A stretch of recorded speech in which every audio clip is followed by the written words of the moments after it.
And it wasn't the kind of fear that you think of normally. It was a fear of, but I haven't had the chance to do the things that I've always wanted to do. And there was huge stigma and discrimination attached to HIV in those days. Very much. And in fact, if you were HIV positive, for the most part, you kept it very quiet because you could lose friends. People just were unreasonable at that time about the disease.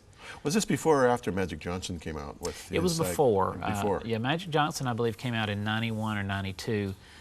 This was back in the days of Ryan White and Ricky Ray and some others. And, they were not allowed to go to school. One of the stories I tell is about Jimmy Allen, who was the former president of the Southern Baptist Convention, whose daughter-in-law and 2 grandchildren became HIV positive because of a blood transfusion. And they were actually kicked out of their own church. And people made decisions based on fear. Good people made horrible decisions based on fear. I was impressed that the people around you did not react that way, including Pokey, your girlfriend. That's right. What a great name. I think she's the only Pokey I've ever met. Probably will be the only Pokey I've ever met. Certainly you won't meet anyone like her. No, no. But, I mean, you're just teenagers, and she not only says, hey, man, let's go through this together, but let's get married early. Yeah. I mean, at 19 years of age, you got married. Yeah, she's incredible. She's incredibly bright and just beautiful and has a great spirit.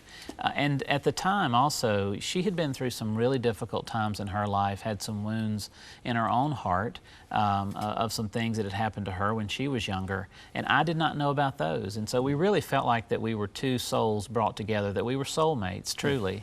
And I was prepared for her to leave. I mean, what 15-year-old girl would want to stay in the midst of that? But not only did she stay, but our relationship grew deeper. And not knowing how much time we had together, she said, I want to be your wife, even if that means that I'm going to be a very young widow. I want to be your wife. And so we got married at 19. I tell people, as the father of daughters, I do not condone such things, no. But it certainly was important for us. Hey, my mom got married when she was 18, so and had me the next year when she was 19. Wow.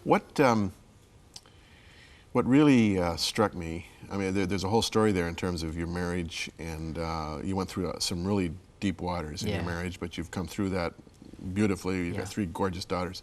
But what really struck me in the book was the stigma and discrimination attached to your status as it related to the United Methodist Church. Yeah. Now, you grew up a Baptist. I did. I was Southern Baptist. Yeah, so you backslid to Methodism.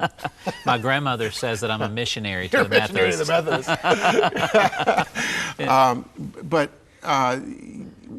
you went to Duke. You studied the seminary. You did all the qualifications, and then you applied for ordination. Yeah. Doesn't even cross your mind that it's going to be health issues that are discussed. It never did. No. No. And this thing emerges like this boogeyman.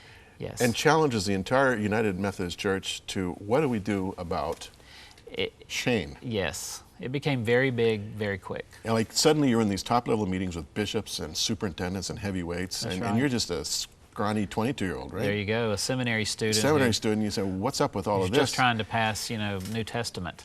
So. and your HIV status has made you larger than life. Yeah. And in all of these discussions, there's this young pastor, whose name escapes me, who makes this impassioned speech at Rocky Miskelly. Rocky. Yeah. I should remember the name because I had a dog named Rocky. Oh. Yeah. And the movie named Rocky. He would actually be, he would be complimented by that. But he basically said, are we the body of Christ or are we not? That's right. That's right. If we are, we take him. If we're not, then we reject him. Because the issues that they were struggling with were money issues at that point. It was not about my theological qualifications. My work, they said, was very well done. It was 2 things. One, the cost of me being sick, and if I got sicker, and then also if I passed away, the United Methodist Church provides a very generous death benefit for the families. And they said, an actuary had said, we're going to have to take care of Pokey for a long, long time, probably. God bless actuaries. Yeah, and it was just those kind of human issues. But at the end, they said, if we are to be the body of Christ, if we are to be the church, then we have to act like the church. And so they did ordain me. There's an amazing story that happened at the ordination. I ended up in the hospital. It was like a movie. Yeah, they're rushing you from the hospital right. to the ordination ceremony and then back to the hospital. Well, I'd gotten sick. Some virus had gotten into my system, and I really wanted to be there for the ordination. And so Rocky Miskelly, again, who was on the board of ordained ministry, worked out a plan where they literally unhooked me from the machines, took me by car through the back to be ordained, came back off the stage, went back to the hospital. And all the people who are against your ordination are rolling their eyes and saying, see, we can't even ordain a guy without having to go to the hospital to pick him up. This guy's going to cost us a bundle. You know, there's a movie here.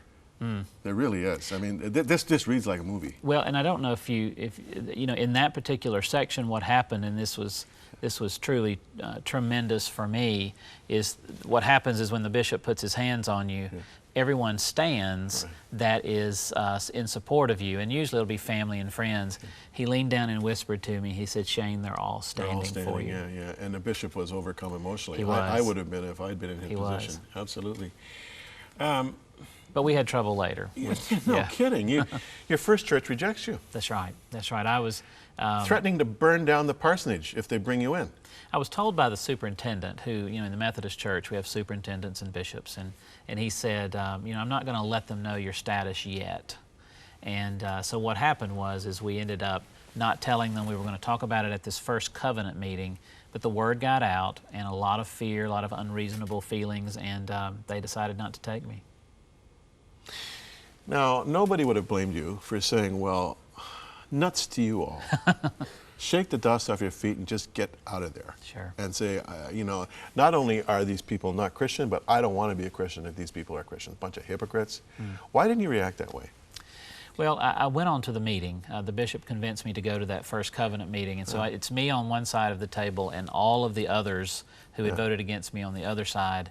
And as I looked at them, all of my anger went away, and I remember thinking, they are hurting much worse than I am. And so my job is to be Jesus for them.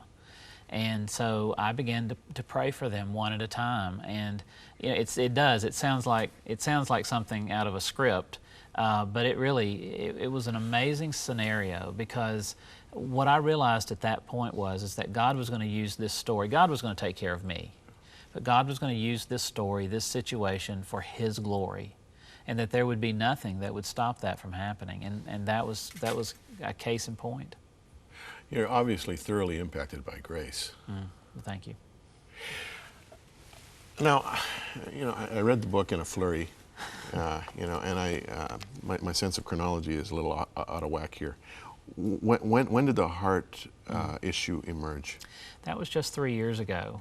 One of the medicines that I had been on for a long time, which does cause heart trouble, I ended up with a 98% blockage in the major artery there at the front of the heart. They call it the widowmaker. Right.